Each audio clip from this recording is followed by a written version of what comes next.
आज का आईईएक्स कौन सा है भाई? 2 दिन से बहुत बढ़िया अपन ने राइड करा आईईएक्स को। आज क्या रडार पे है? गुड मॉर्निंग आपको।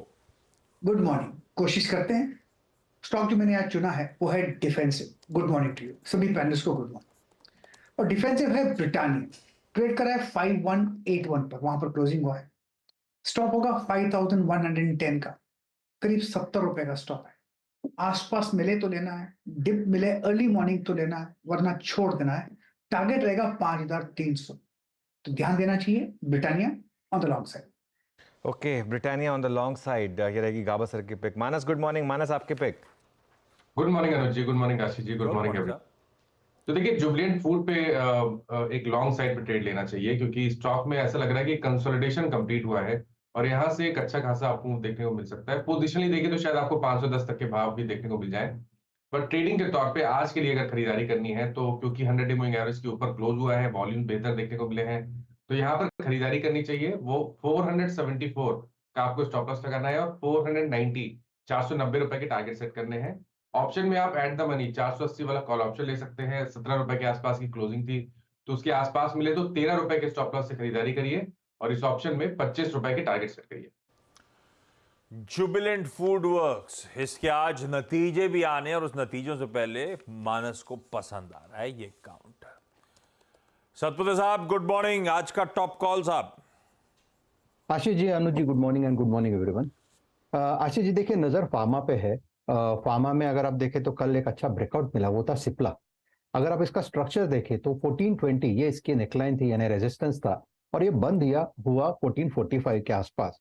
तो आज जो भी डिप मिले इसमें सिप्ला बाय करेंगे। स्टॉप लॉस हम 1410 का रखेंगे, 1410। 1410-20 का ब्रेकआउट है तो 10 पॉइंट नीचे स्टॉप लॉस होना चाहिए। तो वोलेटिलिटी है मार्केट में, तो आपको वोलेटिलिटी में डिप इसमें बाय करना है। इसका टारगेट दिखता है करीबन 1480, 1480 इनिशियली, और फिर 1520। तो Cipla is buy. Okay, Cipla is a buy. तो ये हो गई राजेश सतपुते की call. Ashish Baheti ji, good morning. आपके रडार पर कौन सा stock? Good morning Anuj ji, good morning Ashish ji, good morning everyone. जी, एनटीपीसी पे खरीदारी की सलाह रहेगी। कल स्टॉक ने अपने हाईएस्ट क्लोज दिया है और जिस हिसाब से ब्लू स्काई टेरिटरी में स्टॉक जा रहा है, मुझे लग रहा है यहाँ से और अच्छा इसमें मोमेंटम बिल्डअप होते हुए देखने मिल सकता है। तो 365 का स्टॉप लॉस लगाकर इसमें खरीदारी की सलाह है। 379 एंड 385 के टारगेट्स के लिए। ओके, ये हो गए आज के स्पेसिफिक सारे आइडियाज। रिकैप करूंगा, रिविजिट करूंगा इन स्ट्रैटेजीज को। एक बढ़िया सा टेक्नो फंडा और उसके बाद एक बढ़िया सा फंडा पिक। अब उसकी बारी। चतुर्मोता साहब हैं आज, जो बढ़िया सा आपको पोजिशनल आइडिया देंगे। पिछले एक महीने में वैसे डायरेक्टर साहब कुछ एक महीने के चार्ट्स फायर करो आप। अपन ने चतुर्मोता साहब के साथ जो स्टॉक्स पे चर्चा करी, भारत डायनेमिक्स दिखाओ एक महीने का चार्ट। ये देखिए आप, ये है एक महीने में भारत डायनेमिक्स। 37% इस चैनल पे बातचीत के बाद ये मूव्स। इनफैक्ट हाँ, इसका एक बार दिसंबर से चार्ट देख लेते हैं।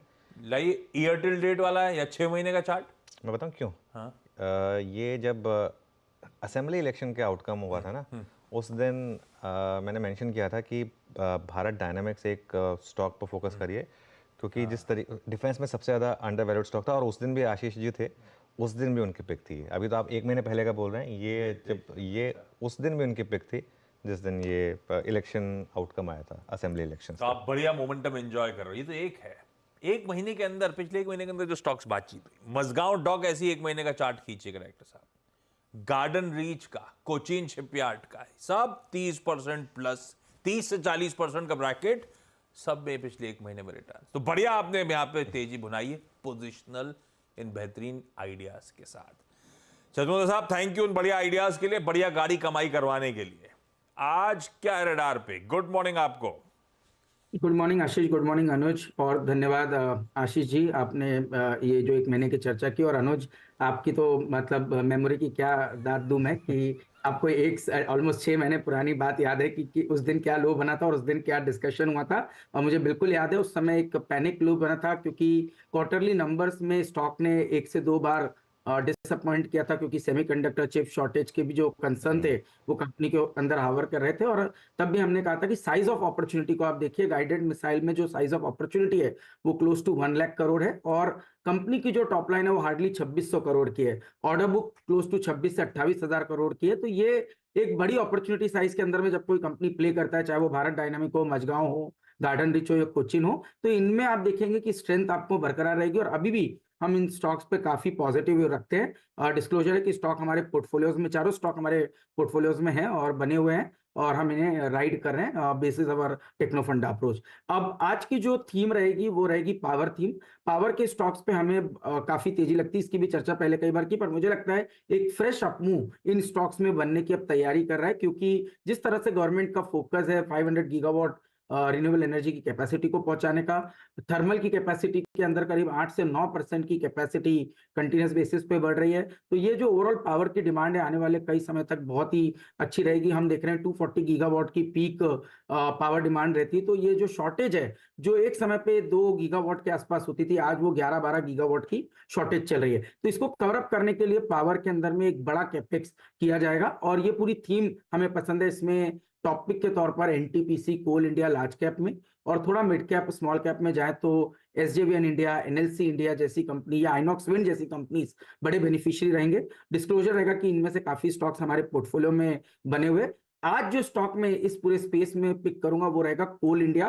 मुझे लगता है बहुत ही डिसाइसिव ब्रेकआउट कोल इंडिया ने कल के सत्र में दिया है, और हमारा मानना है कि इस अपमूव में 560-570 की ट्रेजेक्टरी कोल इंडिया के स्टॉक में बन सकती है। करंट लेवल पे भी कंपनी की जो डिविडेंड यील्ड है वो क्लोज टू 5% डिविडेंड यील्ड आ रही है। और जहां कंपनी एक समय पे 6500 से 8500 करोड़ का केपेक्स करती थी, फाइनेंशियल ईयर 23 में कंपनी ने ऑलमोस्ट 19,000 करोड़ का केपेक्स किया है, और फाइनेंशियल ईयर 24 के एस्टिमेटेड जो केपेक्स है वो क्लोज टू 16,500 करोड़ का है। और कंपनी ऑलमोस्ट 780 मेट्रिक टन की जो प्रोडक्शन को टारगेट कर रही है फाइनेंशियल ईयर 25 में, और ऑलमोस्ट 850 मेट्रिक टन को एक्सपेक्ट कर रही है फाइनेंशियल ईयर 25 में। तो ऑल इन ऑल मैं समझता हूं कि कोल का 90% जो प्रोडक्शन है वो पावर सेक्टर की तरफ जा रहा है। तो ये पावर को प्ले करने के लिए कोल इंडिया एक बहुत ही बढ़िया टॉपिक लार्ज कैप पीएसयू के अंदर में देखने को नजर आ सकती है। बिल्कुल, लार्ज कैप पीएसयूज में कोल इंडिया ये आपकी पिक रहेगी, इस पर ध्यान दीजिए। चलिए, अब धर्मेश कांत भी जुड़ गए हमारे साथ एक फंडामेंटल पिक के लिए। धर्मेश जी, गुड मॉर्निंग। बताइए, इन लेवल्स पर मार्केट में कहाँ अपॉर्चुनिटीज़ हैं और आपकी पिक क्या होगी? Good morning Anuj, good morning Ashish and सारे पैनलिस्ट और व्यूअर्स को। Good morning. देखिए, मार्केट में वॉलिटिलिटी तो आ गई है और थोड़ा सा भी ट्रेडिंग रेंज में मार्केट चल रहा है, बट मुझे लगता है कि यहाँ पर भी बैंकिंग एंड फाइनेंशियल सेक्टर जो था उससे सबसे अच्छे नंबर्स आए थे Q4 में। अराउंड 50% के आसपास का एवरेज पैड ग्रोथ आया था जो एग्रीगेट्स लेवल पर अगर देखते हैं, और ये आया था आपको इम्प्रूव एसेट क्वालिटी पर, और निम्स मोर और लेस इन्होंने स्टेबल रखा, ज़्यादा वहाँ पर खामियाजा नहीं भुगतना पड़ा था। वहाँ पर मुझे लगता है कि SBI अभी भी काफ़ी रॉक सॉलिड है। अगर आप वैल्यूएशन की बात करें तो ये private sector like ICICI bank, axis से कंपेयर करें तो ऑलमोस्ट 30-40% डिस्काउंट पर चल रहा है। और आगे का जो गेम है अनुज, नेक्स्ट 1 ईयर के लिए मुझे लगता है CD रेशियो का रहेगा। जिसके पास जितना अच्छा CD रेशियो है उसके पास उतना ग्रोथ कैपिटल रहेगा इक्विटी के हिसाब से ग्रोथ अपॉर्चुनिटी को कैपिटलाइज करने के लिए। तो वहाँ SBI स्टैंड आउट करता है। ICICI बैंक 85% के आसपास है, SBI के 81% के आसपास है, तो एक एल्बो रूम है। NPA क्वालिटी काफ़ी अच्छी रहेगी, नेट NPA अराउंड 0.57% रहा है। और पैड कैगर की बात करें लास्ट 10 ईयर्स की तो ICICI बैंक का अराउंड 12-13% का रहा है, और SBI का वो 18-19% का रहा है। गुड ROEs, लो PE मल्टीपल। तो मुझे लगता है ट्रेड के हिसाब से तो एक 900 के टारगेट के लिए बाई बनता ही है, बट लॉन्ग टर्म फंडामेंटली भी seeing the upcoming growth opportunity काफ़ी अच्छा पिक है। तो SBI पे बाई करने की सलाह रहेगी आज के लिए और आने वाले 1-2 हफ्ते के लिए। SBI आने वाले 2-3 हफ्ते के लिहाज से भी अट्रैक्टिव लग रहा है भाई। फंडामेंटली साउंड काउंटर आपकी स्क्रीन पे।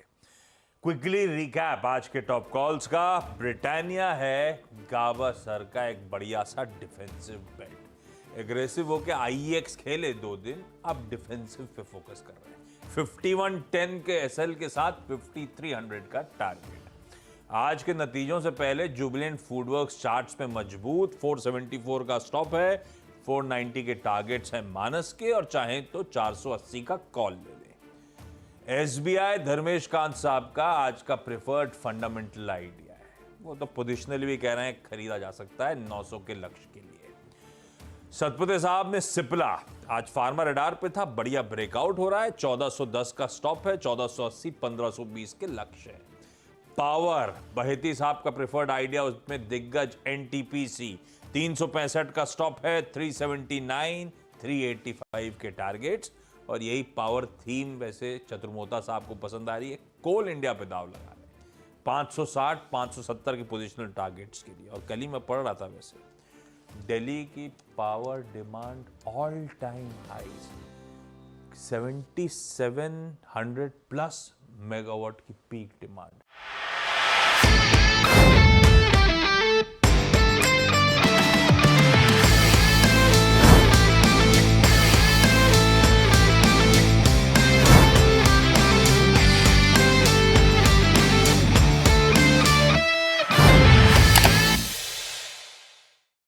बता दें कि मनी कंट्रोल पर दिए गए विचार एक्सपर्ट्स के अपने निजी विचार होते हैं।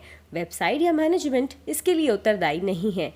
यूजर्स को मनी कंट्रोल की सलाह है कि कोई भी निवेश निर्णय लेने से पहले सर्टिफाइड एक्सपर्ट की सलाह लें।